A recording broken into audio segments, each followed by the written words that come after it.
200 racconti, di cui 6 i vincitori. Parliamo dei testi presentati al premio e festival letterario Umberto Fracchia, che si è tenuto a Casarza Ligure, nella località di Bargone, dal 28 maggio al 1 giugno. Un premio nato per incoraggiare la capacità nell'arte dello scrivere e del comporre, per contribuire ad una cultura accessibile, aperta e stimolante per chiunque a livello nazionale. Tema di quest'anno: la moltitudine femminile, proprio per omaggiare lo stesso Fracchia, scrittore che aveva un vero e proprio culto per la donna. Il tema, l'argomento, la sensibilità sul carattere femminile del premio, della motivazione, è stato veramente esemplare. Io come membro della giuria sono veramente orgoglioso di come ogni anno la partecipazione sia sempre più numerosa e soprattutto di alta qualità letteraria. Si è conclusa la quarta edizione con le premiazioni dei vincitori per le 6 categorie presenti.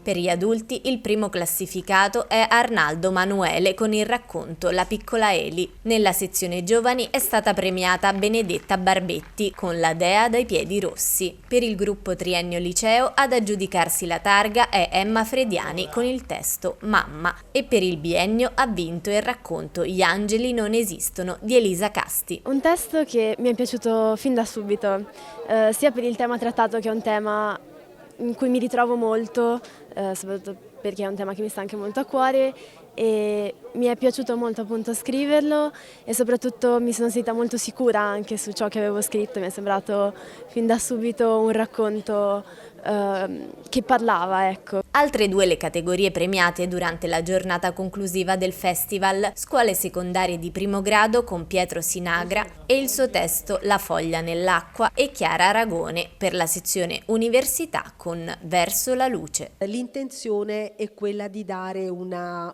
speranza, che possa esserci sempre un risveglio positivo e che la donna possa avere sempre delle occasioni di riscatto in tutti gli ambiti.